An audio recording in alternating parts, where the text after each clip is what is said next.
Hello, Rohit sir. Hey, hi Zainab. Yes, sir. We can start, and the host for this lecture series is Prajesh. So, Prajesh, you can start over. All the very best. Yeah. Always believe more than expected is the vision of VSIT ESET. Good afternoon to one and all present here. My name is Prajesh Tandar, co-committee member of ESET VSIT. And I aptly take the opportunity to welcome you all to our event, Online Impact Lecture Series 2021 Part 2 in association with Institution Innovation Council.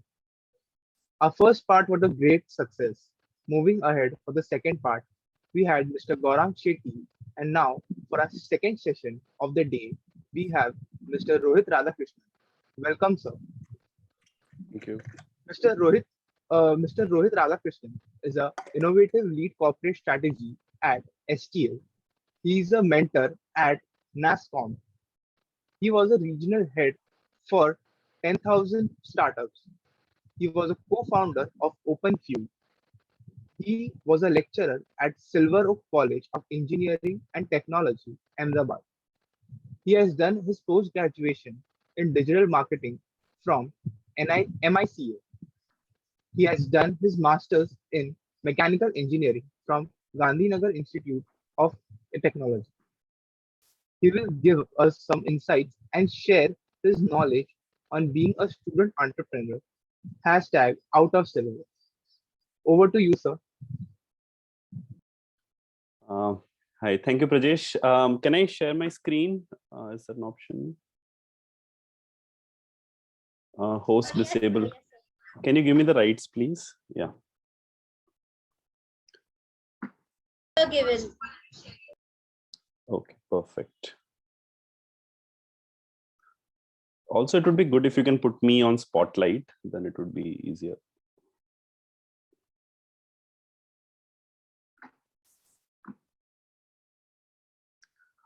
Is everyone able to see my screen? Yes, sir. Your screen is visible. Yes, sir. Perfect, perfect. Yeah, so just before I begin, I'll just like to have some, try and set up some ground rules for this session. I understand that it is an afternoon session, and so probably over the period of last week or so, you are already being bombarded with a lot of communication, a lot of information, a lot of guidance around entrepreneurship, innovation, design thinking. So before I just was while I was preparing this slide, I was just thinking what exactly is something which some of you haven't yet heard, which I can share. And I just thought, I just got one idea that rather than telling you details on what you should be doing, I'll tell you what you should not be doing, because I believe that is as much important information or knowledge or wisdom to have. So I have termed this session as out of syllabus because what I have tried to do is whatever I'm going to share with you, none of these things are going to be a part of your curriculum ever, or at least in near future. And none of these things are going to be something which are a part of institution which normalizes or forces everyone to be normalized. So it is important to know what is inside the syllabus, but I believe it is equally important to explore and understand what is in what is outside the syllabus. So here I begin. Before I start, this interaction is only going to be helpful if it is a two-way, because I have a lot of questions as a part of my slides. So what you can do is either unmute and give answers, or just use the chat option and share the answers that you have with you. Don't be afraid of sharing answers, because any of these questions that I have on the slides or on this presentation, there are absolutely no wrong answers possible for these questions. So whatever you're going to say is going to be a right answer. There are no wrong answers possible. So I want as much participation as possible, because you people are going to be future entrepreneurs or future innovators, and one key thing or key skill that is required to excel as an innovator or an entrepreneur is to show up, is to show that you are there, show that you are present. And we really want that everyone really make sure that they are a key part of this this session as much as I am. So here we begin. Okay. So I want to welcome you all to Startups, and I'm sure you have noticed, you have heard of a lot of startups in the past. It can be as a part of some of the sessions, it can be part of some of your friends who are doing startups. So you must have heard some of that. You must have also read tons and tons of news and articles about what startups are doing, raising millions of dollars of fund. They're going IPO, people becoming billionaires, millionaires as a part of their startup journey. And that has really romanticized the term startups and entrepreneurship. So I'm going to take a little different angle for it. And today I'm going to talk about startups, or I'm going to talk about ideas of startups. But the key thing is these ideas or these startups or these founders whom I'm talking about are very successful failures. They really successfully failed at what they were doing. And I'm going to tell you as a part of this engagement or this interaction that we have on why failing is very, very important. And not just failing, by successfully failing is very, very important. Now, what is successful failure? You will get to know as a part of this conversations. So okay, how do I go next? Yes. So here we will be having, we'll be talking about a few things. One is ideation, because I'm sure you've heard idea is one of the first things that is important for having a startup. So the question is, how do you get ideas? So we will have a small play session around that. And we'll skip business modeling prototyping, but we'll have another session on once you have an idea, what do you do about it? You talk about your idea, you go and present your idea, you pitch your idea. It can be to your family, it can be to your friends, it can be to your professors, teachers, it can be to your potential business partners, investors, clients, anyone. The question is, how do you pitch your idea? Because an idea is something that is your own. So how to have that communication going from one end, from your brain to the other person's mind. So that is something that we are going to do as a small exercise over here. Are you guys with me so far? Yes, sir, we are. Yes, sir. Yes, sir. Yes, sir. Yes. Perfect. So let us make sure that the chat is lively so that I have a clear clue on what is happening. Okay, so first thing is ideation. Now, can someone tell me what ideation is? I'm sure some of you have been part of ideation workshops. Some of you have at least heard the term ideation. What exactly is ideation?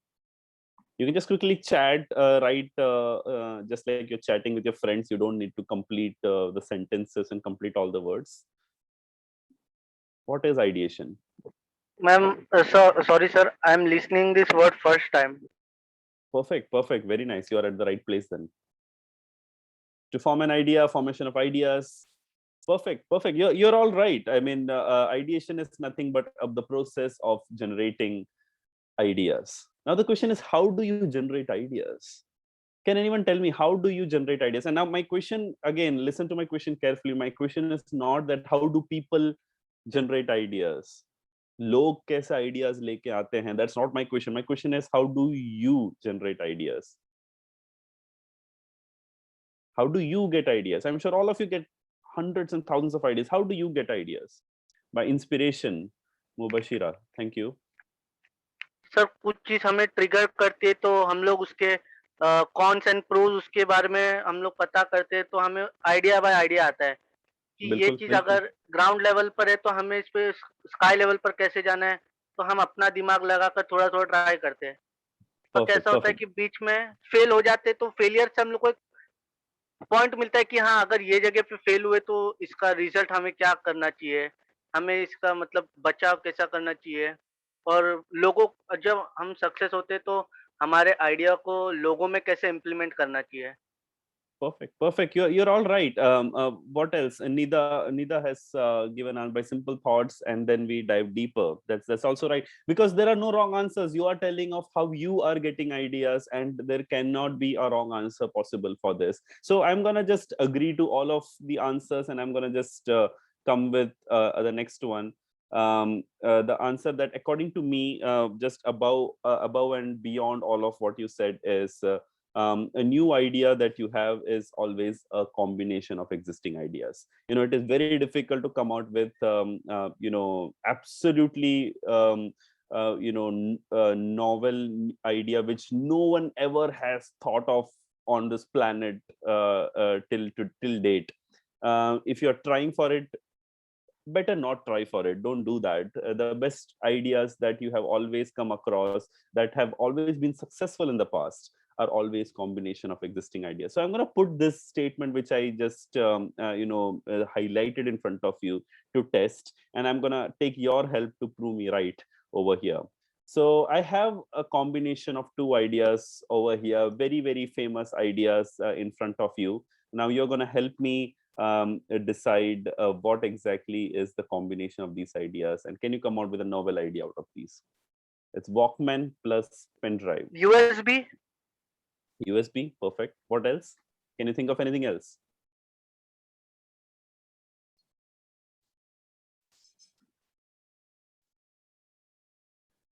You can just write on the chat. Don't think much. These are like very, very simple things. So whatever the first thing that is coming to your mind, just write it on, and it is going to be right. I promise you, all the answers are right over here. There cannot be a wrong answer. If you're thinking too much, then you don't know. Audio recorders, Mubashira, perfect. What else? Can you think of anything else? iPod. Sorry? iPod. iPods is perfect. What else?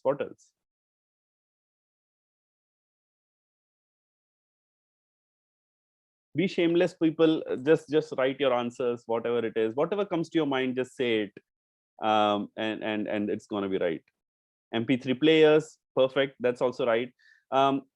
Memory, I'm believing Farman, you are saying memory cards. Perfect. It is also a combination of what is mentioned over here. One of the answers, I'm going to randomly pick one answer. It is iPod. All the other answers are also correct, by the way.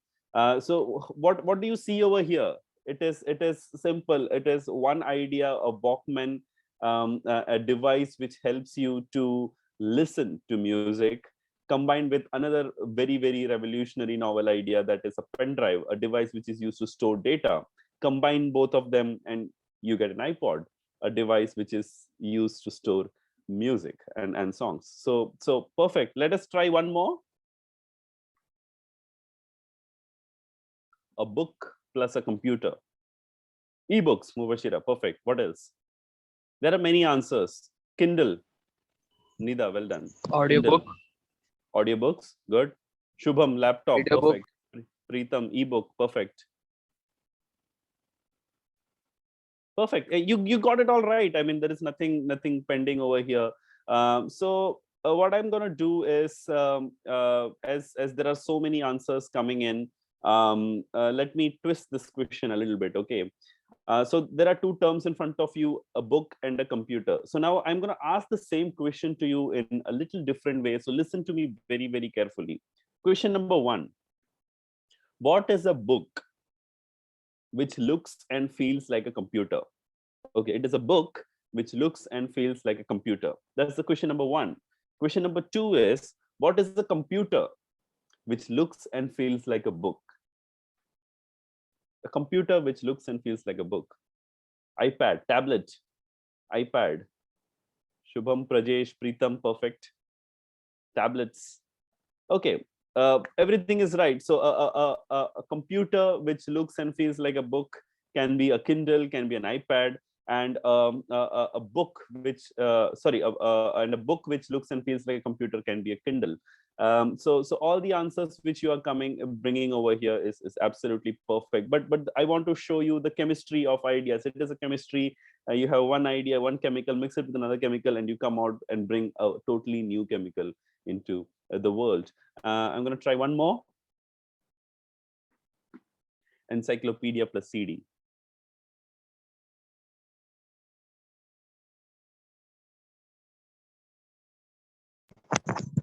Wikipedia. Wikipedia, okay. Everyone knows what a CD is? Or you are too young to know a CD? CDs are no longer in use now.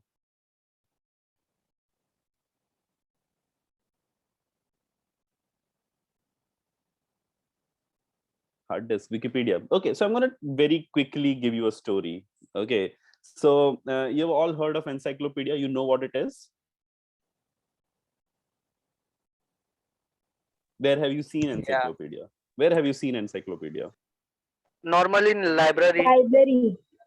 Libraries, perfect. So for hundreds of years, so since 1700, when encyclopedia was first launched, for almost 200, almost close to 300 years, encyclopedia were these bunch of large books, alphabetically sorted, and they were very difficult. They were obviously a pile of information. Pretty much everything under the sun, or probably beyond that, was there on those books. Any information you need, just go through those books and you'll find it. Encyclopedia was a very successfully running business. Do you know which company owned encyclopedia? Encyclopedia is a product of some company. Which company owned encyclopedia? I'm sure you know the answer. You heard of that company. Have you heard of Britannica? Yes, sir. It's a Britannica encyclopedia. Britannica owned encyclopedia. Perfect, Mubashira. You're right. So Britannica had this successful business model of selling encyclopedia. Now, how were they selling encyclopedia? So I don't know how many of you were too young to remember this, but it was like a pharmaceutical representative going to doctors to sell medicines. You know, there would be a guy, a salesperson coming with a bunch of books to every home by home. They'll go and sell the books to people. This was how the business model was for encyclopedia. They would go to schools, they'll go to libraries, and they will show books to the kids there or the owners there who are the decision makers. They would select, they would buy it, they would purchase it. This was the entire model of selling encyclopedia for close to 300 years. But around 1900s, you know, a bunch of very smart individuals, they saw an idea. They felt that encyclopedia is not a bunch of books. Encyclopedia is a database of content, database of very rich content. So rather than having people buy bulky books which no one ever reads, how about we save the entire storage or save the entire content of encyclopedia in soft copies and store it on a CD? Isn't that easy? It is very easy. You don't, I mean, no one can, first of all, afford encyclopedia because they are very costly. The books are very costly. They take a lot of space at your home, and not everyone has big enough shelves to encompass entire encyclopedias, even if they figure out a way to manage the money to do it. And getting information on encyclopedia is very difficult because you have to look for which book it is. They are very bulky, difficult to carry, not mobile enough. So this would really, an entire encyclopedia on a CD would really solve a lot of things. So they came out with an idea that let us put the entire content of encyclopedia on a CD, and they went to Britannica. They asked Britannica that let us implement this idea and your business is going to be really great. And Britannica laughed at them. They said that this is the stupidest idea that they've ever heard. People buy encyclopedia not because they want to get information. People buy encyclopedia because they want to show that they own encyclopedia. Encyclopedia log sirf dekhte hain, padhte nahi hain. Has any one of you ever read encyclopedia? So if you have a CD, you can't show it anymore. So you are coming with a very stupid idea. So they rejected that idea. These people were disappointed, but they went to another technology company. They presented this idea and they really liked it.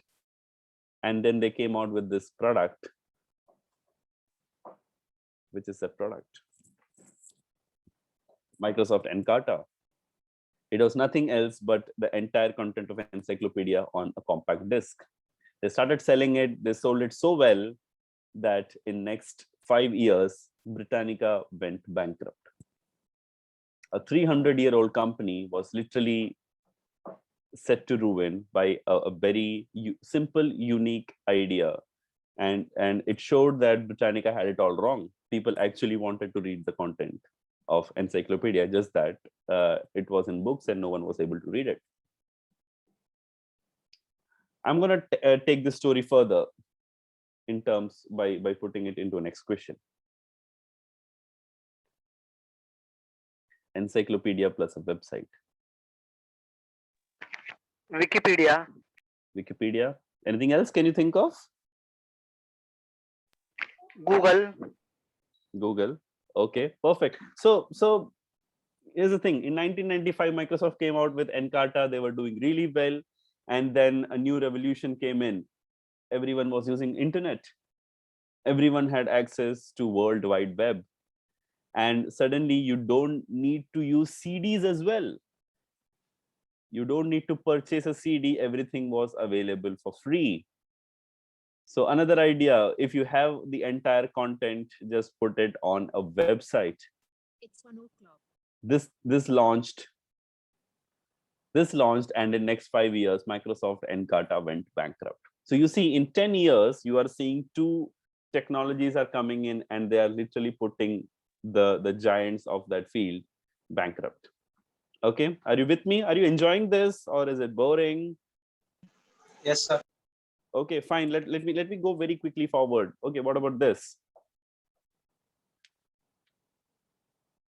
Car plus boat plus fish. Submarine. Submarine, perfect. Anything else? Aditi, submarine, jet. perfect. Sorry? Boat jet. Boat jet. Okay, I don't know what it is, but I'm sure you're right. Jet ski. Jet ski. Okay, very good. You're all right. I mean, there is no point of dragging it. It's a submarine, jet ski, a hoverboard, you know, everything comes under this. Very quickly, next one. A war management system plus Chaucer. Okay, if you don't know what Chaucer is, Chaucer, if you have heard about Mahabharat story, the game of Shatranj that Shakuni plays, that's called Chaucer. Farman, chess, perfect. Wow, you people are like super amazing. You know, I don't even have to spend time on it. Okay, now this is interesting. Matrimonial website. Yeah, it's a matrimonial website. I hope you are not Shadi.com.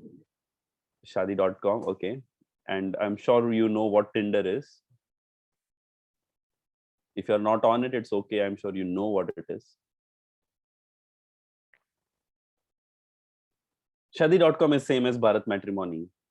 Tinder is bad, Farman. Okay.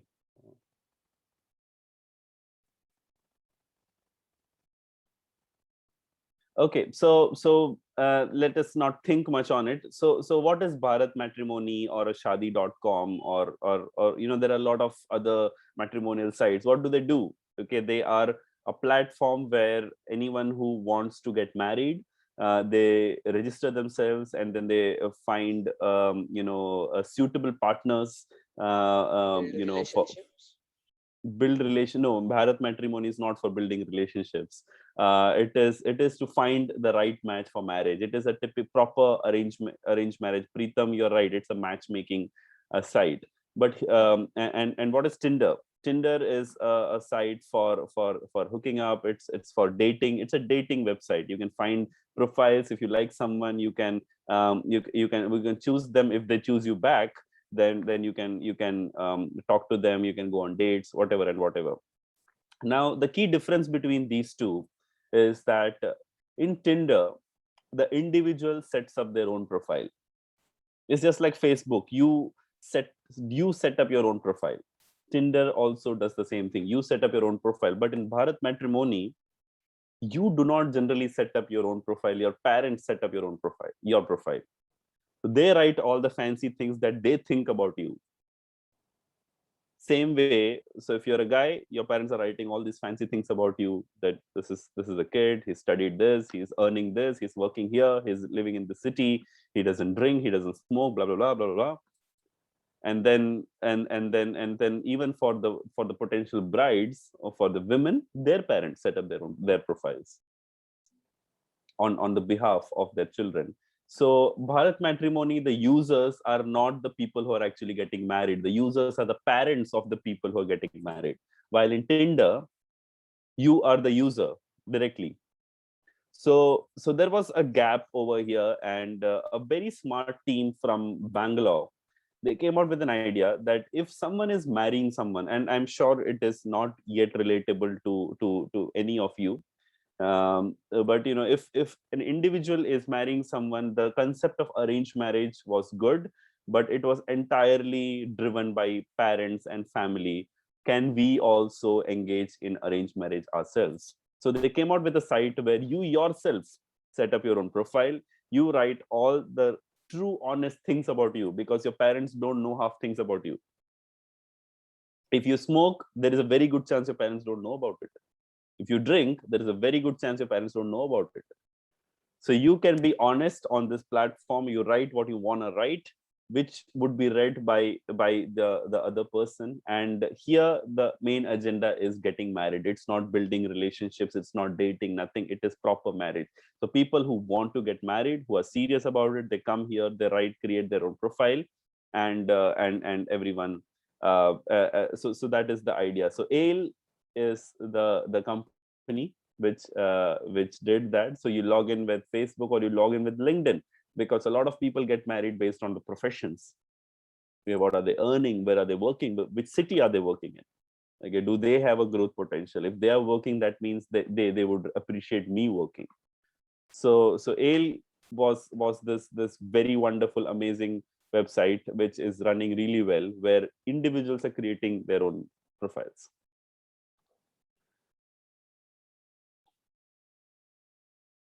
Urban parking and traffic challenges. So this was one problem which one of the startups saw, that when you're going in a city, or I mean, I'm talking the core city area. If you are in Mumbai, you go to Dadar, you go to South Bombay. Over there, you always find the multiple challenges. One is there is immense traffic, and another thing is you don't get a place to park your car. So they did a lot of research around this thing, and they came out with an idea. While doing a research, they realized that 80% of the traffic problems were created by the 20% of the vehicles. And what are these 20% vehicles doing? They are parking on the side of the road. These are not dedicated parkings, but because they are parking on the side of the road, they are taking up a good portion of the road, and only that remaining portion is so almost 40 to 50% of the road is taken up or occupied by the parked cars, which actually leaves only the remaining 40 to 50% of this road to drive. And people did not know about where to park. Even if there were dedicated parking areas, people were not aware about it.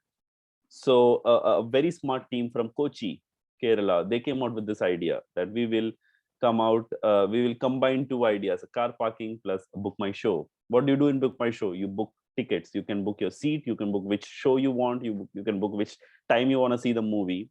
Same way, in car parking, they kind of implemented that. They looked for plots which are available. They onboarded a lot of people to let or rent their parking areas, and they created an app where riders who want to park, they can reach near that place, look for which are the parking areas possible, and they can park themselves. Valet parking, Preetham, basically means that you go to a hotel and there is another person who is parking the car for you. But even for that, you need a parking area. In hotel, it is possible because hotel has a dedicated parking area. Not necessary that when you go to an old city, every area that you go to a Kirana store, they won't have a dedicated parking area. So anyone with an empty plot, they want to sublet, they can just sign up for this. They can rent it out, and people can use it to park their vehicles, thereby solving a big problem that everyone was facing. Currently, they have over 7,500 parking spaces registered over there. So it is pretty much running very well. So my question is, once you have an idea, you got an idea that this is what you really want to do as a part of your startup, this is what you want to make, this is what you want to build. The next step that comes in your way is, an idea is good, but is that a business opportunity? Idea and business opportunities are very different. Idea is good to hear, idea is good to say, idea is good to talk about, but business opportunity is very critical for a startup, because a startup is nothing but a business. Can you do something which actually makes money out of it? Is there a value or a benefit to the person who is working? It can be monetary, it can be anything else. Find the business opportunity for the same. How do you find business opportunity? By going out, studying the market, understanding what is really happening inside the market, talking to n number of people who are there in the industry to validate that what your idea, what you're making, is it really useful? I'll get to this. We'll speak. I'll show you about business opportunity identification as a part of one of the stories which I'm talking later. So, as I said, you have an idea, you have a business opportunity. Now you pitch your idea, you present your idea. Now the question is, how do you talk about your idea? How do you present your idea? So it is a simple masterclass on you have an idea, you have something to say, how do you talk about it? This skill is very critical, not just for a startup who is presenting an idea, but also for a business. If you are working in a corporate and you're making a presentation, it's a very critical skill for you to have. How do you really make a presentation? How do you approach a presentation? The whole idea about pitching or making a presentation is that you have some information which you want to tell someone else. You want to convince someone about something which they are not initially convinced by. So how do you pitch? So I have like few points which I have mentioned over here. These are very simple, which you can take care of while you are making a presentation. It can be for your college thesis, it can be your college projects, it can be just a viva that you're giving, it can just be as simple as just introducing yourself to someone. Okay, have these very key skills in place and you are gold. First point, 8 seconds. So there is an 8-second rule to every presentation or every pitch. 8 seconds is the attention span that your listener is giving you. You have an idea in place, you speak to someone, they're listening to you, they will only be listening to you dedicatedly for the first 8 seconds. If you win or capture their attention in the first 8 seconds, they will further listen to you. They will give you more time. They will allot you more time. Okay, you know what? Whatever you're saying sounds interesting. Say more. So I've often seen this in idea pitches from a lot of people, that they kind of build a whole scenario around it. They start with, imagine a time when this was happening, that was happening, and they just go circles and circles and circles, trying to build the context. And probably towards the end of their talk, they come actually to the point. So finally, what we are doing is, this is our solution. And what about, do you like it? Okay, are you interested in this? Now, the point is, you have lost your audience in this time. You didn't come to the point right up front. I'll give you a very successful example over here, and you have to look no further than very successful Hollywood movies. How many of you have seen the movie The Avengers? I'm talking about the first Avengers movie by the Marvel. Mubashira has seen it, Preetham has seen it, Anish, Vikas, you all have seen it. Perfect. You can also raise hands. That's a very good idea. Now, do you remember the first scene of the movie The Avengers? What was the first scene of the movie The Avengers? The first scene of the movie was not Iron Man, it was not Captain America, it was not Thor. No, they were not the first scenes. The first scene was Loki. Why was Loki the first scene? Why not Iron Man? Iron Man is more popular, right? People want to see Captain America. No one went to Avengers to watch Loki. Everyone wanted to watch Captain America, Thor, all these amazing Hulk they're fighting. Because he's the problem there. Okay. The main reason of starting with Loki is to create that hype that, okay, this is a big challenge. How are you going to solve it? Keep people on the hook. Get that first shot of it. Show people that, okay, this is big. How many of you seen the movie Avengers Infinity War? Mubashira, I'm sure all of you have seen Avengers Infinity War. If you've not seen it, please go ahead and see it. What are you even doing here? First scene of Avengers Infinity War. It's not Iron Man, it's not Doctor Strange, it's not Spider-Man, it is Thanos.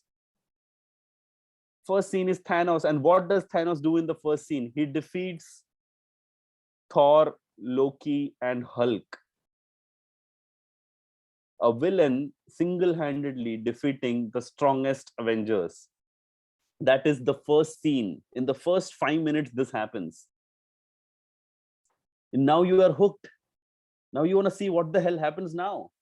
They are not waiting for the mid of the movie to bring in Thanos. That's the real thing. You don't wait for the end of the movie to bring out the big guns. Same way, same logic goes for your startups. You watch any movie which is successful. The Dark Knight, Batman. They are not showing Batman in the first scene. They're showing the Joker. Oh my God, this is the villain. Are you crazy? Now what? So come to the point right away. Don't wait. Don't waste time in setting up the context. Okay, this is happening, that is happening, ye hota hai, wo hota hai, and finally this is my solution. No, talk about a solution right away. If they're not interested, they can just leave. You don't waste their time, you don't waste your time. Okay, so make sure that you capture everyone's attention in the first few seconds. Next, I'm sure a lot of you talk to your grandparents. How do you talk to your grandparents? You go home from school or college and you talk to your grandparents. They ask you, "Oh, hey beta, what did you do? How was your day?" What do you say? हाँ granny, आज मैंने financial analysis सीखा, उसमें बहुत सारे Excel sheets थे, उसमें ये फॉर्मूला यूज किया. Do you do that? If you're a science student, yeah, I learned about machine design and metallurgy. Do you know that there is a chemical reaction that happens when this merges with that? No, you don't do that because they won't understand it. So you speak about your day in as simple language as possible. Don't complicate it, because the listener, it is very important to know that the listener understands what you're talking about. Most importantly, in a startup, you are going to be talking about your product or your business.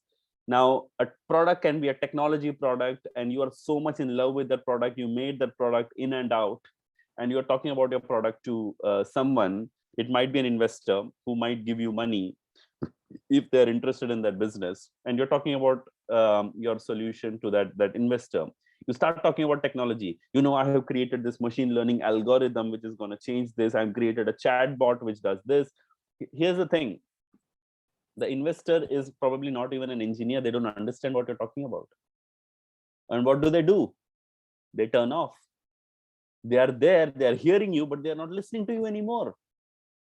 So it is very important that whatever communication you have, it should be dissolved in so simplicity that everyone, including your grandparents, are able to understand what you're doing. If you're not able to do that, maybe your pitch or maybe your message is not ready enough. There is still work to do, and you need to make it even simpler. That is as simple as that. I've often seen in presentations, people come and start with a question. You've seen that? They start with a question. Hey, are you having a good time? Now, the question is it a good idea to start with a question?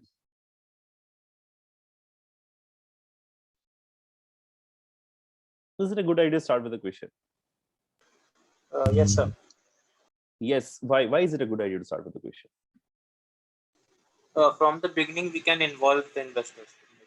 You from the beginning, you're involving your participants. That's perfect. What can someone give me an answer on why it is not a good idea to start with a question? Because we are trying to involve in their personal life. We should be very practical and business related only we should talk. We should talk only. That's perfect. That's perfect.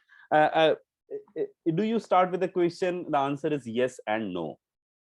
If you're confident enough to pull it off and you are 100% certain that your question is gonna click, then and only then start with a question.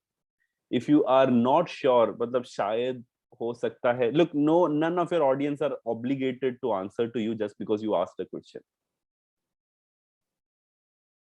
Imagine in a concert, मतलब आपका cultural festival चल रहा है, आप एक band में हैं, आप गाना गा रहे हैं, you come on stage and you say, hey, are you all excited? And no one answers. You expect that everyone will be jumping, oh yeah, this is so fun, but no one answers. Everyone is staring at you. You bombed in the very first second, the 8 seconds which was there for you to make an impression, you blew it. So be very cautious about starting with a question, because people sitting in front of you are not necessarily excited by you. They have no obligation to answer to your question. So make sure that you only ask question if you're super confident that it is gonna click, or if nothing else, cheat. Tell some of your friends, if you're doing a big session, big talk, tell some of your friends to stand at the behind. Tell them in advance that, I'm going to ask this question in the front. Make sure you all answer. You all shout. You can cheat that way. That's another way. This is fine. But only ask question if you're 100% certain that it's going to click. Next point: give cool names to your business. Give cool names to your solutions, to your ideas. It is very important to give a cool name, but also it is very important to actually give people an idea through that name. Make sure that the name itself is giving away what exactly you're trying to speak. So here I've written some names over here. Snakes on a Plane is a movie. How many of you have not seen this movie, Snakes on a Plane?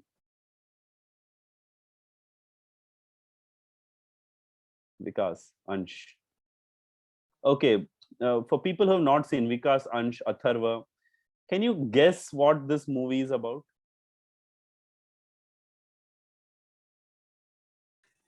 Snakes on a Can you guess? Nida, can you guess?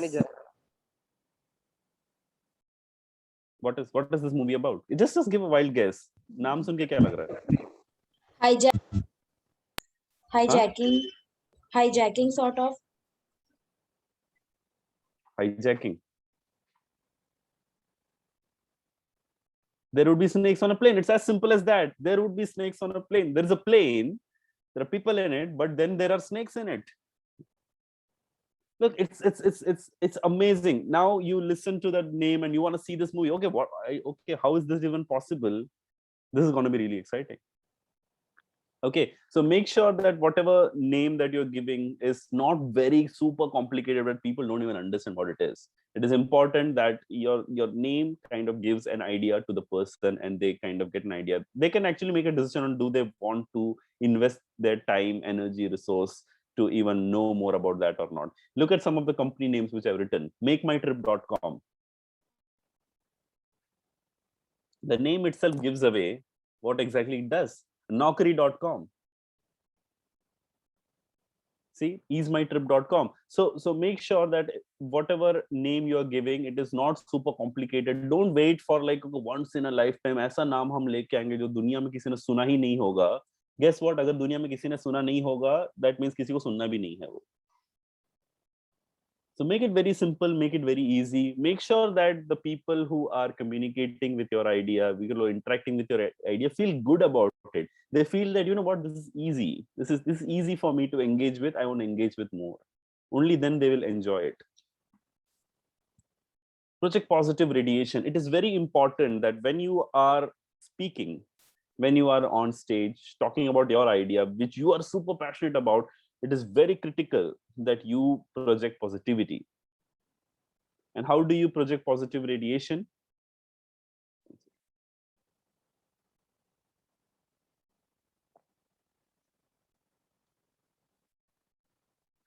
Have good body language. Sorry, I missed.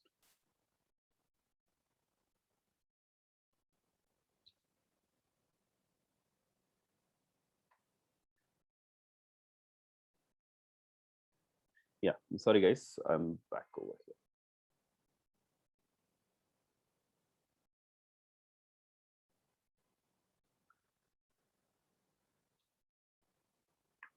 Okay, so when you are speaking about your idea, make sure that they should feel influenced about, they should feel an infection when they listen to you. And for that, all you need to do is practice as much as possible.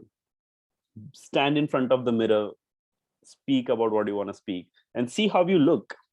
If you don't want to do that, ask your friends, ask your siblings, ask your family to record you, and then watch that recording.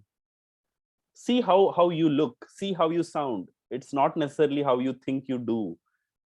So make sure that you do as much practice as possible. The more you practice, the more confidence you get, the more you feel confident about yourself. It's only if you feel confident about yourself is there a chance that someone else is going to feel confident about you. Do I make sense? Have a good body language. Your body is as much a part of you as your idea. So make sure that you're using your body, your hands, your legs. I mean, obviously this is virtual, so there is very limited things that you can do over here. But when you are on stage, you have your entire body to help you communicate your message. Use your body, move your hands, move your legs. Be reasonable though. Don't just dance there, because then you want your information or your idea to be communicated. Make sure that you have a good body language, and make sure that you're interacting with every single person. How are you interacting with every single person? Make sure that you look at everyone. No one should feel that, this person is not talking to me. He's talking to only the first row. Have eye contact. Now, if you're speaking to 4 people, 5 people, it's easy to have eye contact. If you're speaking to 20 people, it's okay. It's a little more difficult, but it's still possible. Imagine you're talking to an auditorium filled with 1,000 people. How do you make eye contact?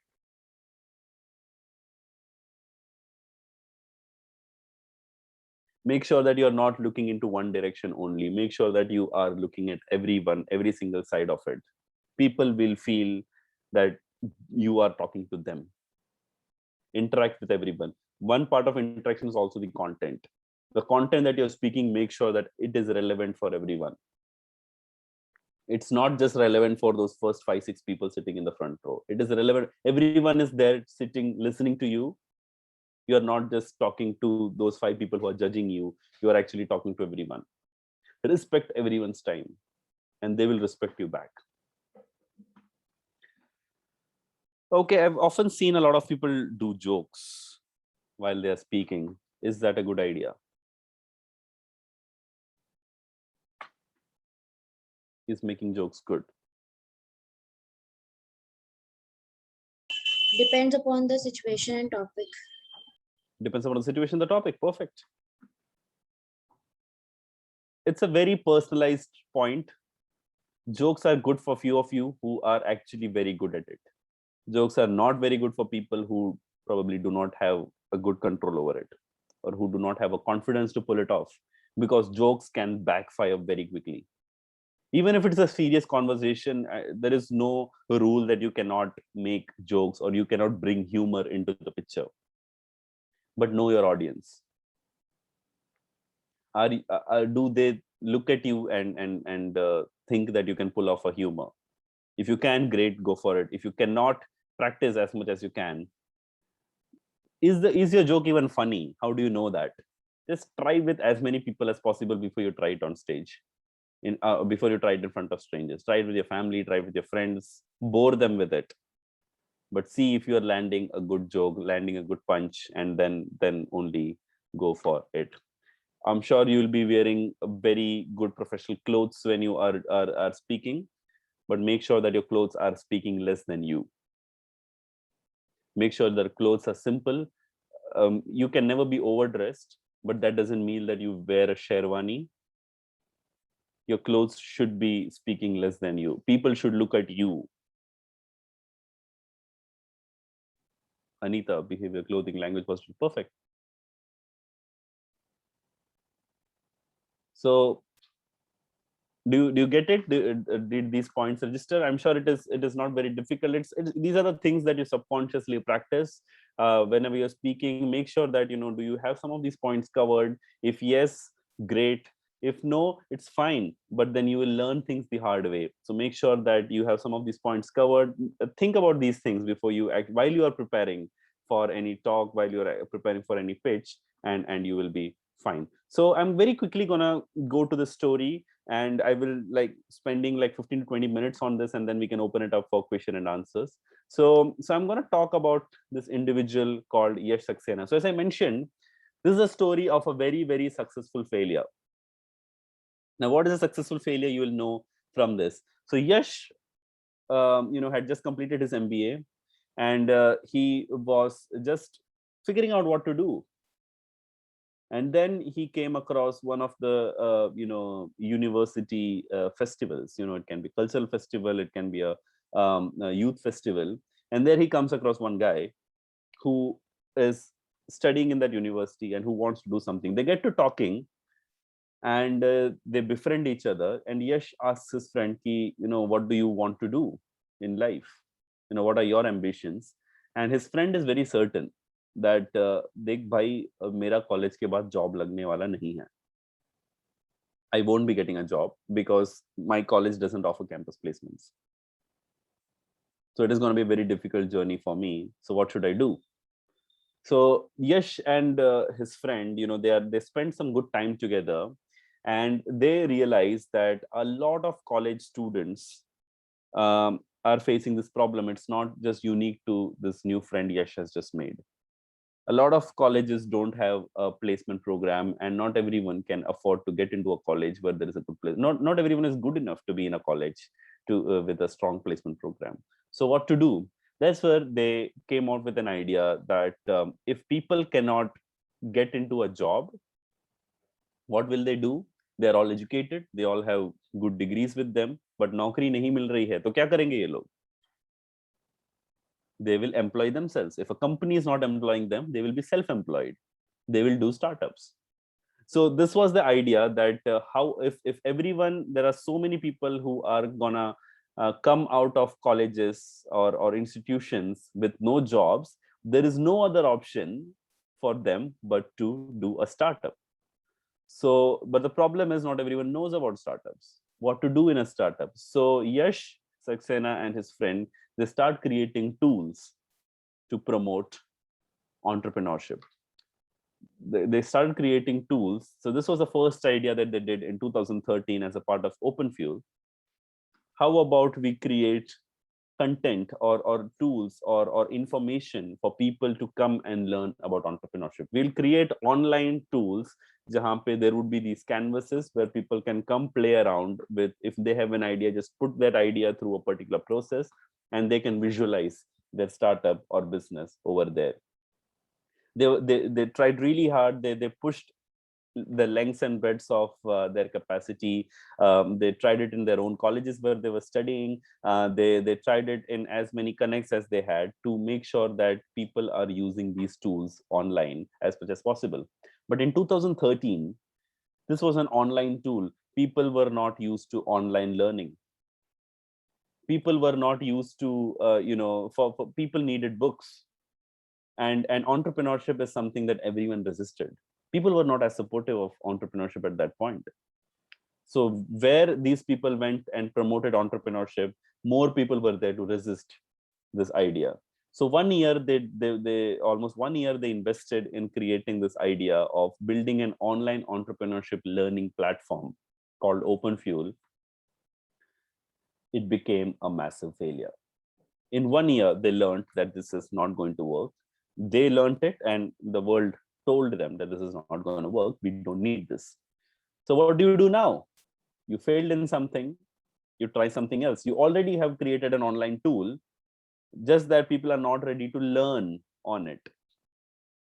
But तुम्हारे पास एक online tool है, अब कुछ और करते हैं उस online tool से. Can we do something else from it? So they moved into the next idea. How did they come up with this idea? So Yash and his friend were sitting, they were talking to some of their, Yash was talking to some of his colleagues who were working in some of the other companies, some companies like Tata Consultancy Services, Wipros, Deloitte of the world. And his friends, learned that Yash is doing a startup. And they said that, wow, you are so lucky you're doing a startup. Corporate life sucks. And Yash asks, why does corporate life suck? And they say, well, man, this is just, unbelievable. सिर्फ meetings होते रहते हैं, काम तो होता ही नहीं है. पूरा time meeting करते रहते हैं, काम करने का time ही नहीं है. So Yash sees an opportunity here that we have an online tool in place. Can we change this tool into an online meeting management tool so that people spend less time on meetings and more time on their work? Every company wants that, right? Companies want people to work, not keep doing meetings, because meetings is the only time where you're actually doing no work. You're just talking. So can we cut down on that time? So Yash and his friend both sit down, they talk to 100 people who are doing so many meetings, they understand the dynamics of meeting, they understand the mechanics of meeting, and they come out with an online meeting management tool in 2014. They are so passionate about this idea, they start working on it. They start building this online tool as quickly as possible. They spend hours and hours, days, weeks, months to create an amazing, ridiculous tool, which everyone should love, loaded with features.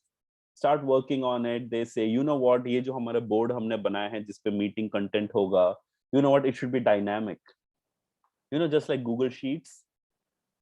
There are like 3 sheets open in 3 different systems. You write something over here, it reflects on every other sheet as well. A dynamic platform. So they spent some good time to create a dynamic platform.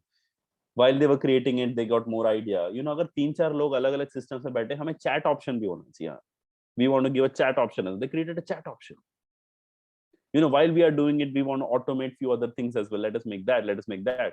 And they spent good 1 year to build that tool. In 1 year, they made that tool, and finally they said, you know what, we are ready for launch. They go out and start to launch. And I'm going to just try and give you a preview of what that tool was. Can you see this? Yes, sir, Yes. visible. Perfect. So OpenFuel meeting tool. They create this tool, and this is the deck which they create to present it to their potential customers. What all can you do in the meeting tool? You can do meeting management, efficient meetings, less meetings. Everyone wants less meetings, automated minutes of meetings, and track the assigned sets. The OpenFuel created a tool which was, go to the tool, add meetings, write a meeting name, write a project name. You can give the duration of the meeting, when does the meeting start, who is the meeting with, who are the people there, what is the venue, and then you launch the meeting dashboard. What are the issues? You can write down the issues. What are the old ones? What are the new ones? What are the recurring ones? For every issue, you can actually start a discussion, start a chat discussion on that. You can attach documents to each and every issue. Make sure that they also had a task management where, if some task is completed, give it green. If it is not completed, give it yellow or red. You can assign tasks. So if there are 3 or 4 people there, you can assign tasks. Okay, this person will be doing this task. This person will be assigned to that task. Just drag and drop, and your task is assigned. And once the entire meeting is done, you want to create meeting minutes. How it was earlier done and how still it is being done is one person is writing down every discussion that is happening during that meeting. And at the end of it, they put it on the Word file, and then they mail it to everyone. Why do you need to go through all that? You can just click on one button and automatically everyone gets the email of what the meeting minutes are. You can track each and every meeting on single dashboard. You can see how much percentage of the work is done. And for any follow-up meetings, because no projects are one-off meetings. There would be like weekly meetings. For every follow-up meeting, just add the follow-up meeting right over there. It would make life much, much easier. So many features, and all at least 12 features which were really making the life easy for the clients. They presented it to at least 100 potential customers. Everyone saw this. Everyone was very excited. They said that, you know what, give us a link. We will start doing meetings on this and we'll let you know how it feels. They're very excited. They launched the platform and then they're waiting for people. They gave link to almost 100 people. They're waiting for people to use this meeting tool.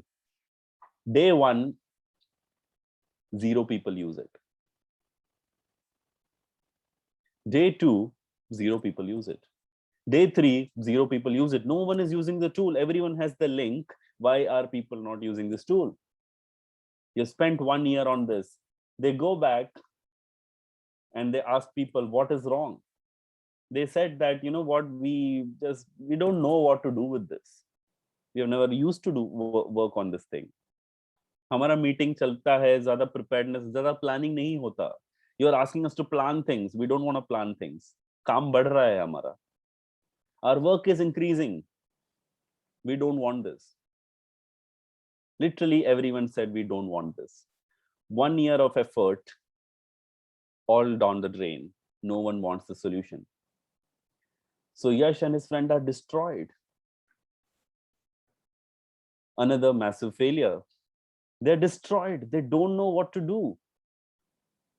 They reflect back and they're sitting and they take some good weeks to just reflect on what happened. It was a perfect tool. Everything was working so well. There were at least 12 features which were working. And then they were sitting and contemplating where things went wrong.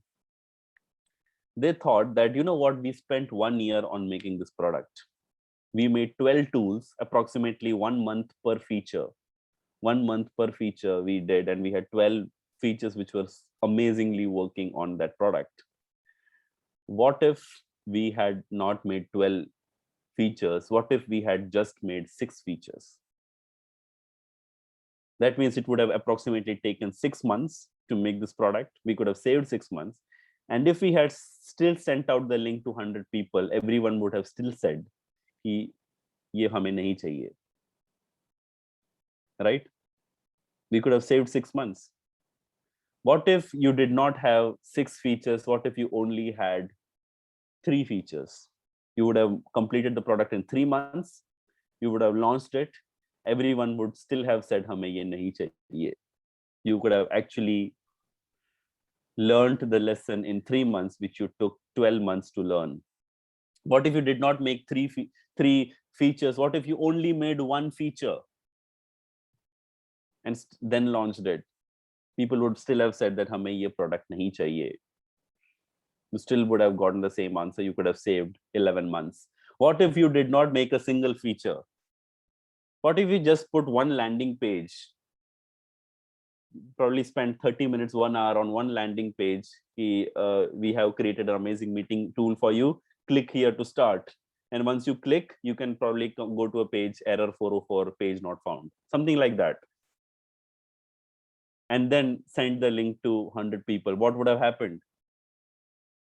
People would have still said, hame ye nahi chahiye. You could have saved 1 year.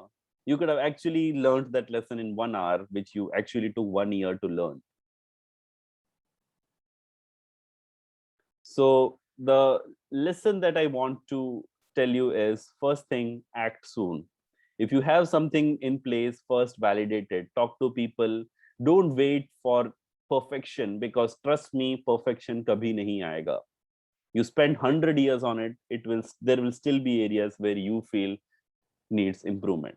So whatever you have, a crappy version of whatever it is, just act as soon as possible. And the biggest benefit of acting as soon as possible is you will fail as fast as possible, because you are going to fail. You are going to fail. You are definitely going to fail. It is not in your hands. But what is definitely in your hands is, can you fail as fast as possible? Would you prefer failing after 1 year, or would you prefer failing today? Today. Today. Perfect. Perfect. Fail today, because you're going to fail and you're going to learn the same lesson. Why wait for 1 year? Learn the lesson today. Okay, so my tip for you, if you any of you have an idea you want to implement, आपको कुछ भी है दिमाग में कि मुझे ये करना है, don't start working on it, build things. बहुत सारा काम करके 1 साल बाद आप मतलब पता चले कि ये नहीं चलेगा, उससे अच्छा आज जाओ, जो करना है करो, कल तक उसको वैलिडेट कर लो. If possible, fail tomorrow. Okay, fail as fast as possible. Failing fast is very important. In startups, 99% startups fail. So if you are going to do a startup, there is a very good chance that you are going to be in the 99%. So you're going to fail. So rather than failing 1 year, 2 year, 3 years down the line, fail today. What about Yash? What happened? Okay, he failed. He's a failure. Okay, what happened after this? 2 years he took a break. 2 years he took a break. And in 2016, he was figuring out what else to do. He was not giving up. He wanted to do something. And he was searching, because now it's a blank slate. You can start from zero. And he saw that e-commerce platforms were really a big boom. E-commerce platforms were really making a big mark. So he wanted to do something in e-commerce, and he just did not know what. So he was looking for an idea in e-commerce, and he and his friend both were 100% of their time researching on what are the new innovations happening in e-commerce, what are the new opportunities in e-commerce, what is the history of e-commerce, how did it really grow. In 2-3 weeks of ridiculous research that Yash was doing, Yash came out with a very good observation. He saw that one of the biggest revolutions in e-commerce was brought by this company called Amazon. Amazon became a big deal. Amazon obviously started off by selling books, but then they suddenly scaled ridiculously like anything. And he was constantly searching on what was that pivotal moment, what was that thing that really made Amazon stand out in comparison to its competitors. And while doing a lot of search, he found the solution.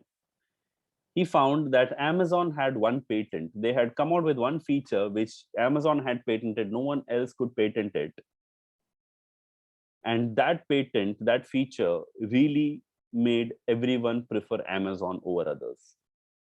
What was that patent? That patent was called one-click patent. One-click patent. What one-click patent was is that you go to an Amazon platform, you go to an Amazon website, you like something, just one click and your shopping is done. Single click. Currently, what you do in India, it still happens. You find something, you select the size, you select the color, you select the shipping address, you select the mode of payment, and finally it asks for OTP. And then you give OTP, it will ask you, are you sure 2-3 times, and then you give yes, and then finally the purchase is complete. Amazon in late 80s and early 90s brought in one-click patent. Obviously it was in US and those countries, it was not in India, but that really changed the game. And that patent was valued at $18 billion. That single patent was valued at $18 billion. So Yash saw that, make it easier for people to use, and people will use your platform. So Yash got an idea. His idea was, if one-click patent is 18 billion worth, let us make something even more faster than one click. Can anything be faster than one click? This is a question to you people. Is there anything faster than one click?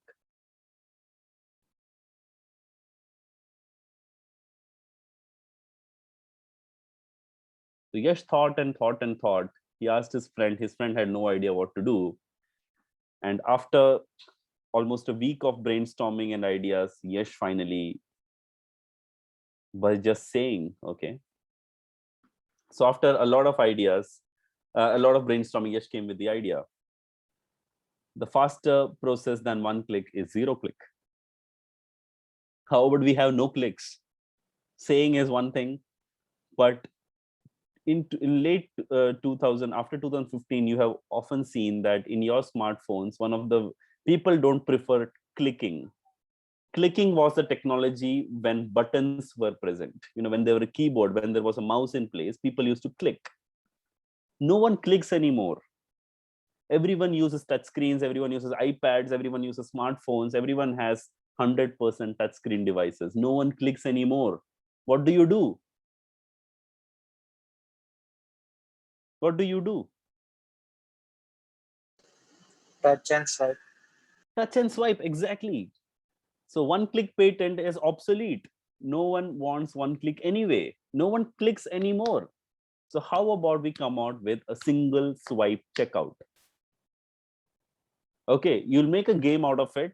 Have a single swipe checkout. It's not as fancy as one click, but it might really change. But you name it, zero click, and you are game. So they came out with this idea of a single swipe checkout, and this was their prototype. Do you want to see? Yes, sir. Yes, perfect. So this is what a single swipe checkout is. You go to an app, you like a dress that you want to buy, you start swiping from one end. You don't leave your hand, you're constantly swiping. You choose your size, you choose your address, what kind of delivery you want, and choose your card. You start from one end, you leave your hand at the other end, and your checkout is done. So in real time, it will look something like this. The more you use, the faster you get. That's pretty much it. So this was the idea that Yash had. Let us have a single swipe checkout. Exciting? It's a good idea, you think? Yes. Yes, it's a good idea. I mean, only time will tell, but yeah, it at least sounds like a good idea. So they go for it. They create a solution around it. They also talk to 100 people to get the market validation, and obviously there are more ideas which are coming in, and then they really see a big opportunity in the fashion market, and they create a startup called Things X Things. The first product of Things X Things was Poshak. Obviously, it started off from a single swipe checkout option, but they found more ideas, more opportunities in garment documentation part of it, where you click a photograph, and the photo, the software will automatically tell you if it is a t-shirt, it's white in color, it's a crop top, it is this much in color, and that segregation automatically happens. So they created some solutions around it, around Poshak, which was the first product of the company. And Things X Things did quite well. These were some of the people whom they were working with. They were using their solutions. Myntra, Zara, Veromoda, Shoppers Stop. If you have heard some of these, they are some of the good fashion companies which are out there. Now today is this year is 2021. Now you go back to the story where it started. They started off with OpenFuel, where OpenFuel was an education learning platform. So I'm not talking 2021, I'm talking 2020. You must have noticed that in last 2-3 years, everyone started talking startups. Everyone wanted to learn entrepreneurship. Everyone wanted to, there was a Startup India campaign, there was Make in India campaign, there are so many accelerators, incubators, corporates coming on and chasing startups. There was a big market for entrepreneurship education. And OpenFuel, even though they were not very active there, with very little effort, they also clicked. OpenFuel tool was used by some of the best institutions across the world, and its platform had over 400,000 users while it was operational. It is now not operational anymore, but OpenFuel also found its time. It was just ahead of its time. What was the another solution which Yash had failed in? Yash and his friend had failed in? Meetings. What about the meeting tool? It was a big failure. No one wanted it. But in 2019, 2020, something happened. COVID happened. Everything went virtual. Everyone was doing meetings on Zoom. Everyone wanted online documentation of meetings. The valuation of companies like Zoom and other project management sites, which were pretty much the same as what OpenFill was doing, was billions of dollars. But we would never know what would have happened to Meeting Tool if Meeting Tool was still there, because Meeting Tool was not there anymore. If anything, that was not correct. The timing was not correct. Maybe. Okay, so the last lesson I want to leave you off with probably would blow up, probably would fail as well. Okay, I'm not saying that it would have been a success, but while there was the opportunity, OpenFill was not there to try it out.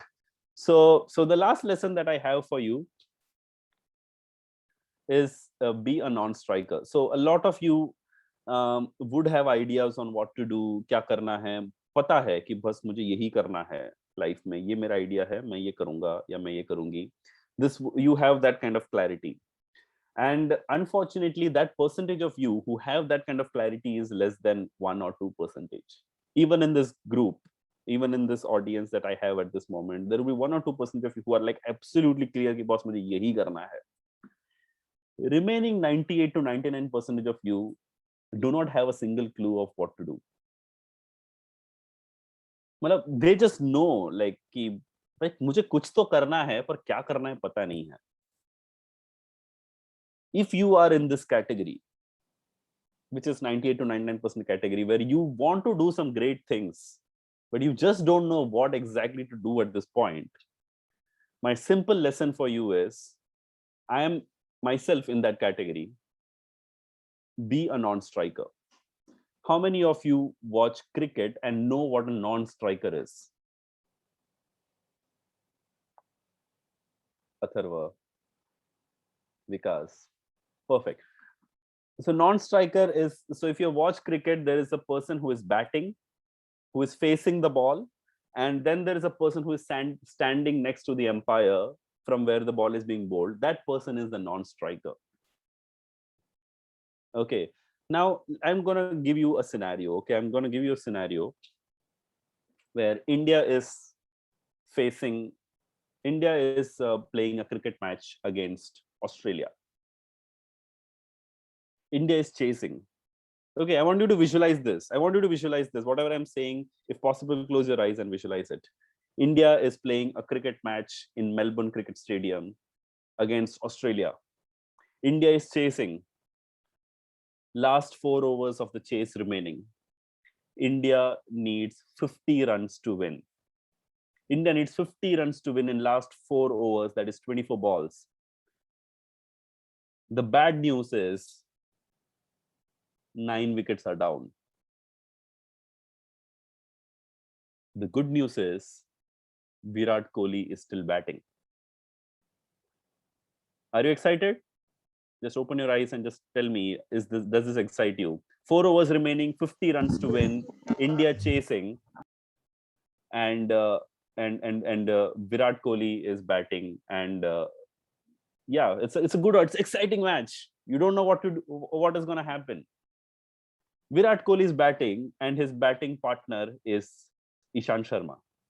And 9 wickets are down. Ishant Sharma is on the striker's end. Virat Kohli is on the non-striker's end. The bowler at this moment is Pat Cummins. He bowls very fast.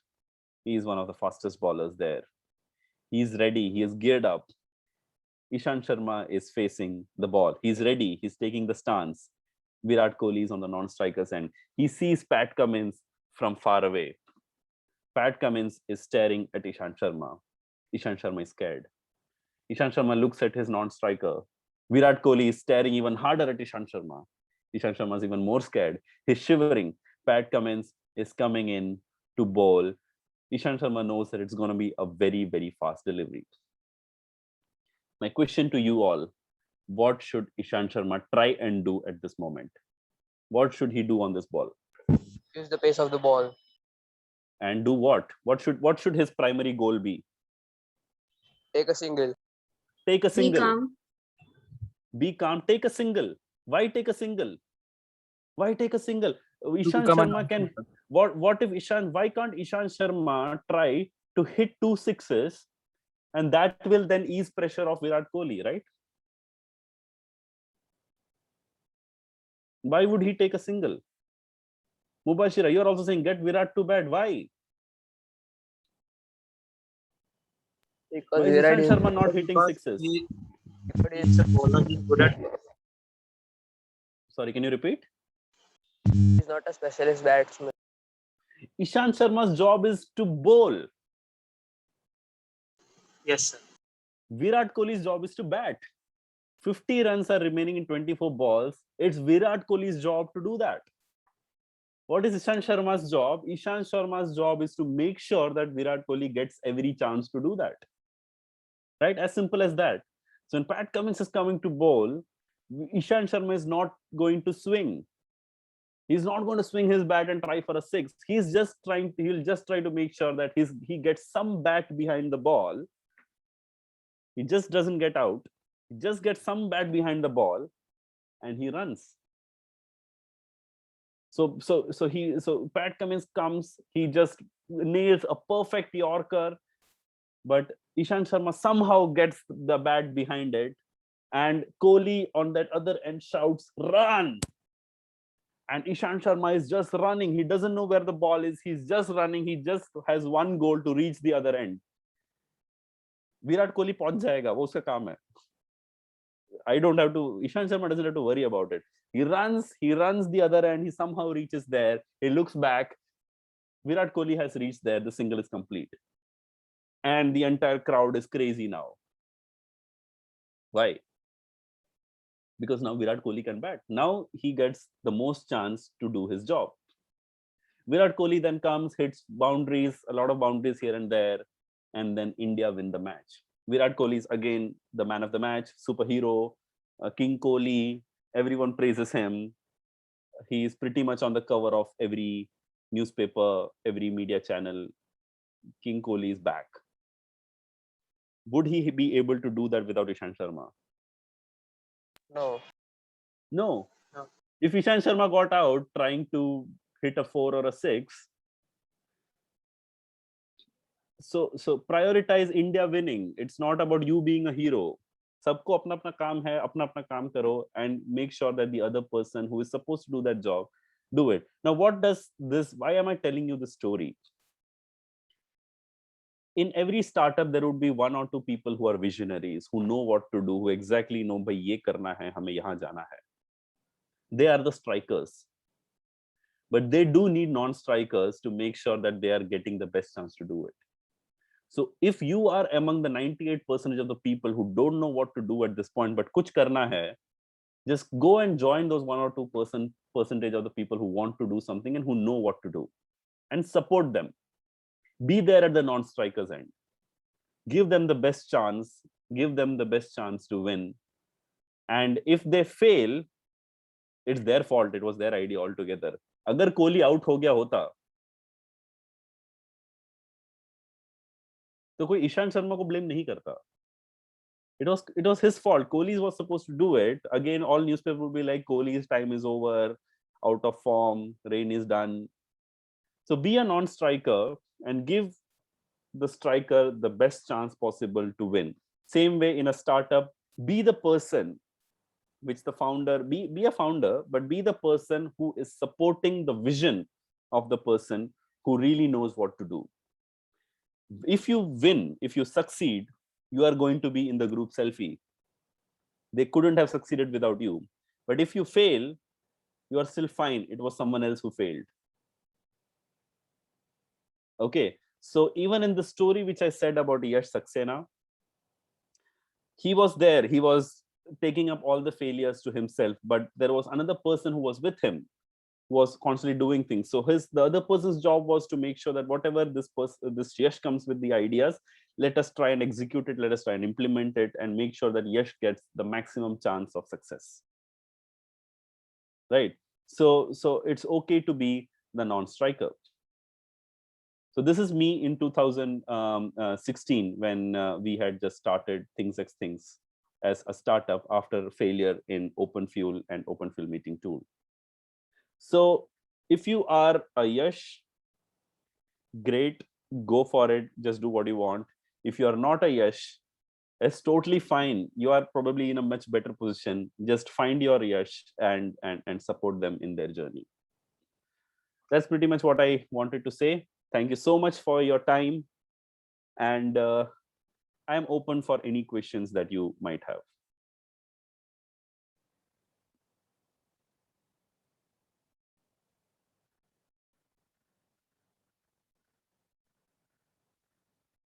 Anyone? How to overcome failure early? Like we don't waste time on it, crying So like we first, failed. Like yeah. So first thing is accepting failure. I mean, most of the time that is spent after failure is your denial of failure. Like, how can I fail?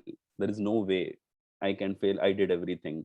So accept failure as quickly as possible. Now it's very easy for me to say, but this will only come with practice. So in our journey of OpenFuel, when the first knowledge tool bombed, when it didn't work, it took us very good long time to recover from that. But then after that, when the meeting tool failed, it didn't take us as much long time to recover from that failure. And when things also, there were few things which failed at the beginning. Again, it took very little time for us to recover from that because we got used to it. And we learned that let us accept failure. We can fail. Even if you give your 100%, we can fail because not everything is in your control. So accepting it is the first key thing. And very quickly starting something else is very important. The only way to move out of it is start something else. Engage yourself in something else. I mean, this is true for everything, not just startup. Even if you're, say, I don't know if I should say this, even if you're going through a breakup, how do you recover from it? The only way to do that is first accept that it's over. And then start focusing on other things, focusing on yourself. Same way over here, you fail on something. While you failed, there was tons of things that you learned from it. There were so many skills that you acquired while you were trying to make it successful. So many people you met, so many connections you made, so much knowledge that you received through research and interaction with people. That's not going to leave you. That's yours. So use that in the next thing that you're doing. So make sure that you don't fail on the same thing twice. Fail on new things. Yeah. Okay. Does that answer your question? I don't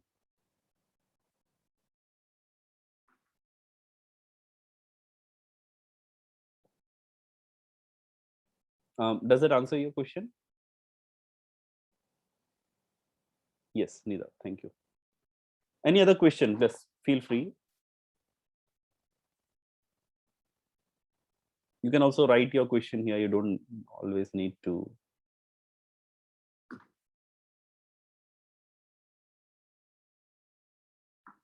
Yep. So, sir, have you started working on OpenFuel once again? Who is this? Can you just mention the name? I couldn't see them. Yeah, it's Javad. Jivad, hi. OpenFuel is a hobby project for us. So nothing we are doing full time over there. We are we are building some stories. We are building some tools on the side, which we are using at some capacity or the other, but nothing at a commercial capacity because we were doing full time jobs separately. So after all these startups, I'll tell you, even things didn't work as well as we imagined, and we had to. I mean, Yash did that. It was Yash's main project, and even he had to shut shop there. And I myself left OpenFuel things at a very early stage. I left and I went into work with NASCOM and Sterlite. So I was also busy in those engagements. But I'll tell you, I got these jobs because of the skills that I learned from startups. So if you are student, I would suggest go and do startup. If you while you are in college, because if you succeed, well, I don't think anyone has a question on what will happen if I get successful. But if you fail, you will definitely be employable for a much better job than what you were getting without doing anything. So any job I got, it was purely because of the kind of work that I did, the failures that I faced, my attitude of overcoming those failures, and the skills that I learned, which I would otherwise have not learned. Sir, what are the skills that we can learn in college which are needed in entrepreneurship? I believe the question is, what are the skills that you can learn in college to start to be an entrepreneur? Is that the question? Yes. Yeah. Look, college gives you a very big security blanket. It's a big roof on your head where people are not expecting a lot of you.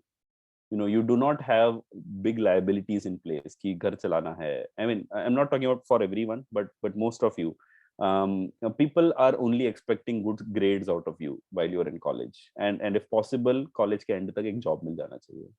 So you have a very big luxury in college of trying something and failing, which you will not get after college. Once you are after college, there would be 100 expectations from your end. So the luxury of trying things and failing and no one really caring about it, you will only get in college. And while you're in college, there are immense amount of opportunities for you. Obviously, VSIT has a proper incubation innovation program. There are so many interesting people that you interact with. Just make sure that you eat their brains as much as you can, learn everything possible from them. And while you are studying, I'm sure you are going through a lot of projects, a lot of assignments. Every project that you're doing is a opportunity for business. So don't just approach any project with the with the focus of getting good grades. If you do it from the focus of doing a business, like whatever new thing that you're doing, why can't it be a startup? And even if it doesn't become a startup, you are still, trust me, you're going to get better grades than what you were going to get without giving it a market try. So many opportunities out there. Any club that you have, it can be, I don't know what all clubs you have, IEEE, ISME, Society of Automotive Engineers. So I come from an engineering background, so I'm naming these. I'm not sure what kind of clubs you have at your place, but there certainly would be entrepreneurship cells, placement cells. Be as active as possible. Make sure that you are heard. Make sure that you're seen. You know Navjot Singh Sidhu. Yes. Yeah. So he once said one thing in a commentary which I really liked. He said that what is the benefit of being a stray dog lying on the street if no one notices you? That's why stray dogs keep barking. So make sure that you're making a lot of noise.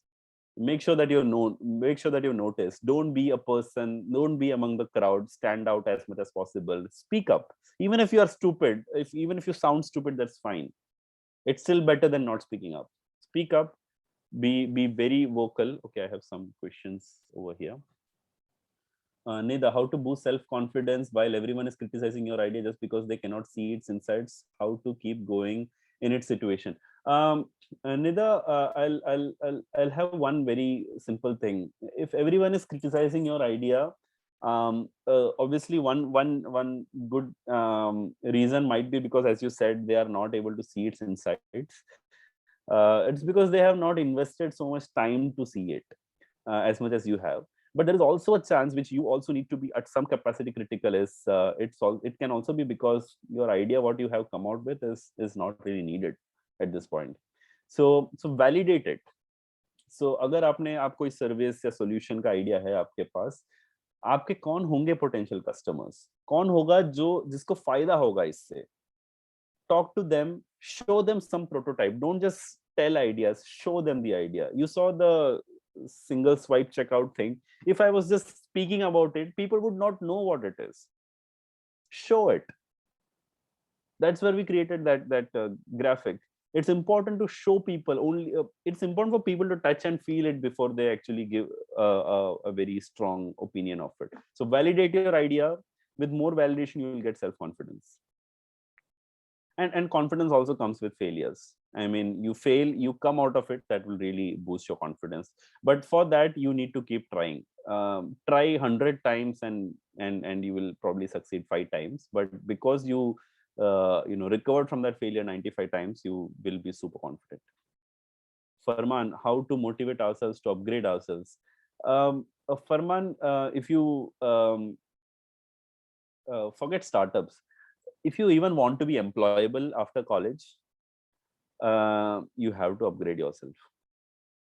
There is no way you are staying relevant in the industry if you're not upgrading yourself.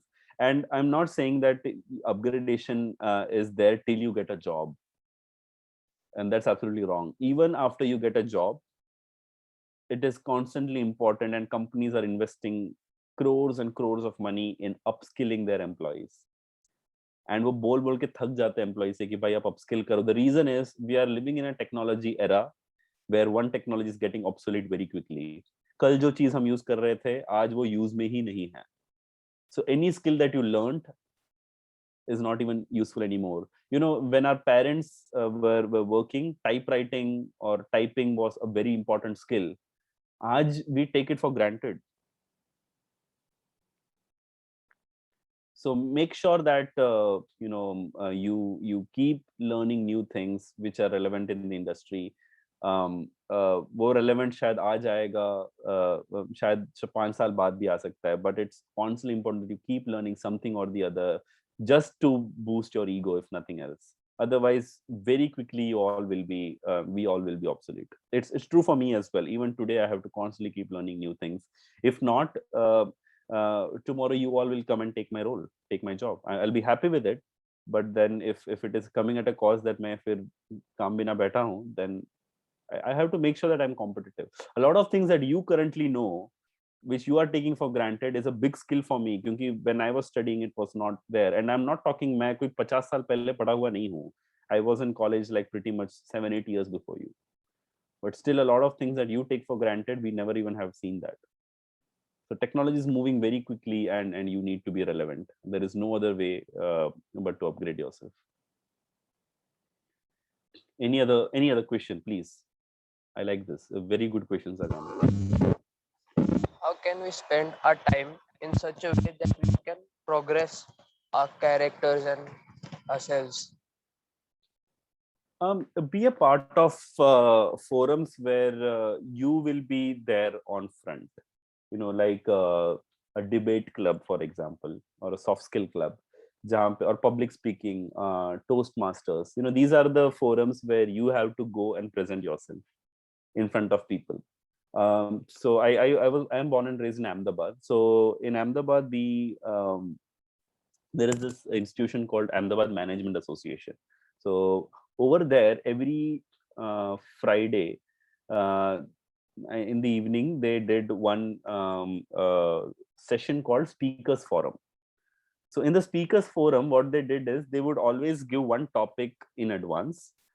People can come in and they can speak for 3 minutes. There is no registration. There is no competition. Kaun acha bola, kaun bura bola, kuch nahi. Just go there, go on stage and speak for 3 minutes on that topic. The whole purpose of that forum is for you to be on stage and get confidence. And over there, just for supporting such people, there would be like over 100 audience who come just to listen, no criticizing, nothing. And they are all very educated leaders from the industry and academia who come and sit just to listen to people who are giving it a try. I was very active in that forum, and that was very critical in helping me overcome my my fear of stage and fear of speaking. I was super afraid. I'm a big introvert guy.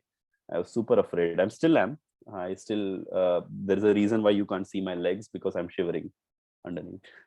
but yes, be a part of such forums. अगर आपके वहाँ पे ऐसा कोई forum नहीं है, आपके college में आप ये बना सकते हैं very easily. It's not very difficult. Have no competition. कोई competition नहीं. Competition होता है, then there is an added pressure. Remove pressure from it. Just let people go, relax, and speak, and come back.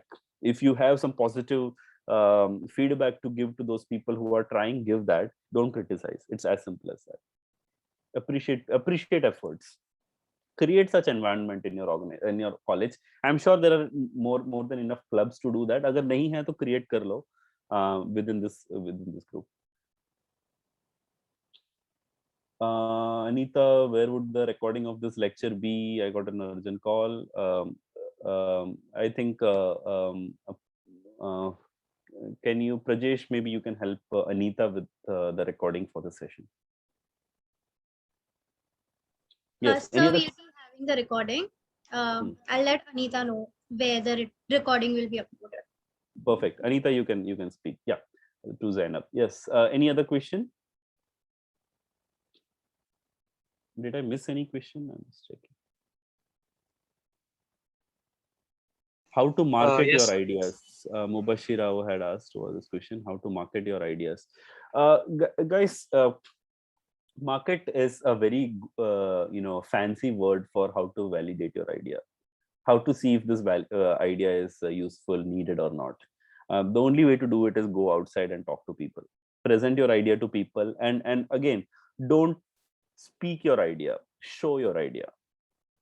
Show them what you have in mind, so that people have a better understanding of what it is. The feedback that they're giving would be much more productive for you.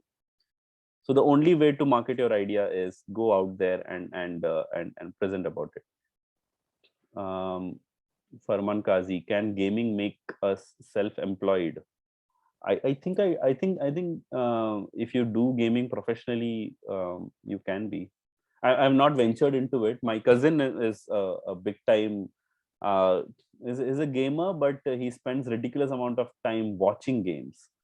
So it's a thing on YouTube where there are people who post recordings of the way they have played some game like Call of Duty, Free Fire, whatever. I'm a bit like a dinosaur in these things, but yeah, I think there is a big market for gaming as well. But yeah, see how you can do it professionally. Figure out a way to go pro. Otherwise, no. सिर्फ like मैं बैठ के Candy Crush खेलता रहता हूँ अगर, so yeah, that's not gonna make me self-employed. Whatever you're doing, like even if you're gaming, even if you're into sports, even if you're into music, anything, just try and be the best at it. Like, keep climbing up the ladder and make sure that you're pretty much best at what you're doing. And yes, you can be self-employed if you're best. I have a business idea, I write down on a paper, designed the application interface on the paper, don't know what to do ahead. No, business idea को आप paper में लिख दिया, अच्छी बात है, but show your solution to people. When you are designing I believe when you are saying design an application interface, that is the solution. Show it to people. Paper में अगर लोगों को थोड़ा बहुत समझ में आ रहा है, अच्छा है, now try and put it on the system. Create a design on a PowerPoint or some other tools which you would know, and then show that. Let people give you feedback. After that, start building the application yourself, if it is validated. Okay, sir. Yeah. Don't try as much as possible to not keep your idea here. Get it out there. Reject हो जाए, at least वो हो गया, खत्म. Now you can think of something else. Here is of absolutely no use. Like, I really regretted that we gave up the meeting idea. I mean, we could have probably done something else, kept going at it, and probably I'm sure it would have been better than how we ended it.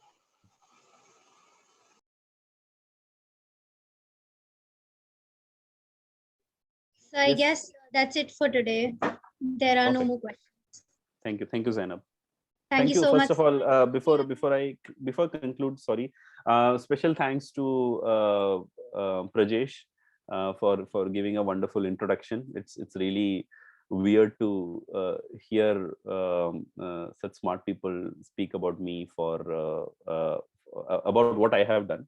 And very big thanks to Zainab for and Prajesh and all the organizing team for organizing such an amazing session. And even a bigger thanks to all of you who sat through my talk when I don't know how much information knowledge I really had to offer compared to some of the other speakers that you must be listening to. So thank you everyone. Farman, just I think you have one, how to get rid of fake criticism. Look, Farman, you never can get rid of fake criticism. You can just avoid it. That's the only thing that you can do. People will keep criticizing you, especially in the era of social media. You will get more criticism than possible. I myself, being depressed, I kind of made a defense mechanism myself to laugh at myself. So I criticize myself more than anyone else possible. So when someone criticizes me, I'm like, you know what, I do it better than you at criticizing myself. So there is no way to escape criticism. You can just avoid it, or try and ignore such forums where you are just going to be criticized for no good reason. Like embrace feedback, embrace criticism. You don't know if it is fake or not, but don't seek out criticism. That's a very bad idea. Posting things on social media is just seeking out criticism. Don't do that. Just be real to yourself and embrace criticism. If it is useful, great. If there is something you can improve, if no, just ignore it, just avoid it. Don't fight with them. It's what they are saying is something that comes to their mind. Maybe it's good for them. They're getting it out of their system. Don't react to it. This is going to keep happening, and the bigger you get, it's the more this is going to happen. So there is no way of escaping that. Sir, Having what books some- can they read to increase our knowledge? Oh, every book is there for you to increase the knowledge. Depends on what you want to increase the knowledge in. If you want to just study entrepreneurship or startups, I really like this book, Start With Why, by Simon Sinek. That's a very good book for you to read. The Minimum Viable Product by Eric Ries is also a good book for you. And there was this book, you can actually find an ebook of that free, that is Business Model Generation by this company called Strategizer. They have very good case studies of businesses working on business model canvas. So that will give you a good idea of what business models are. And so, yeah, I mean, there is so much for you to learn, and just start somewhere. And you will automatically get the next thing from there. Because having some of the seniors here, I would sir, like can to you repeat the book name? repeat the books. Okay, I'll just write it down on the chat. Start With Why. Minimum Viable.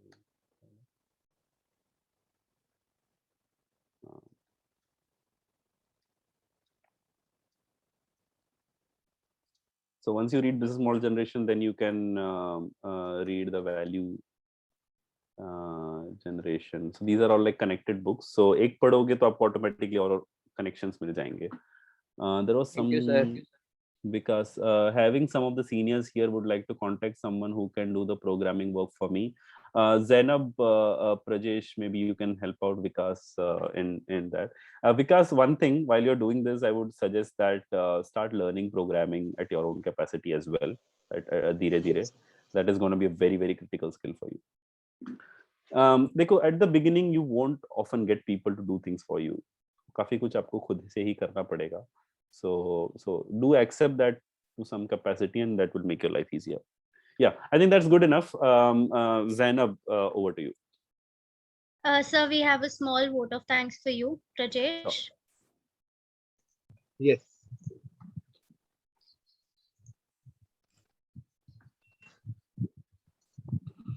Hope you all have enjoyed the event thoroughly. I'm sure after attending this event, you must have gained the kind of satisfaction that I'm feeling right now. It gives me immense pleasure to deliver a vote of thanks for this event. I would like to thank Mr. Rohit Ramakrishnan who honored this event with his inspirational thoughts. His wonderful suggestion would surely add a different level of quality in our life. I would like to thank all the audience. I would also like to take the opportunity to convey a hearty thanks to our beloved principal, Dr. Rohini Kelkar, for her valuable guidance and support to organize such events. I have been fortunate enough to be backed by a continuous support and guidance of our Vice Principal, Mr. Ashif Rampurawala and Mr. Vijay Gowde sir, and the CAOs, Dr. N. Lakshmikant, Dr. N. Lakshmi Kavita ma'am, and Dr. Sarika Chauhan ma'am. I would like to thank our ESL conveners for arranging such wonderful events and for their support throughout arranging this event. Last but not the least, I would like to thank our ESL members for their support. Once again, I thank one and all present here. Thank you, sir. Thank you so much, sir, for this wonderful session. I think that everyone have got their answers, whatever questions they had in mind. And the people who have any query related to it, you guys can contact us on Teams, as well as we have messaged the WhatsApp group link throughout CR, so you guys can contact us through that also. Thank you so much, sir. Perfect. Thank you. So I'm signing off. For anything, you can reach out to the organizers. If you have any questions, you can just write to me as well. You can connect with me on LinkedIn. I'm pretty much there on most of the social medias except Twitter. All the best to everyone for your journeys on entrepreneurship or even for anything else in your career. Thank you so much. Best wishes, Zainab, Prajesh, for your future programs as well. Thank you.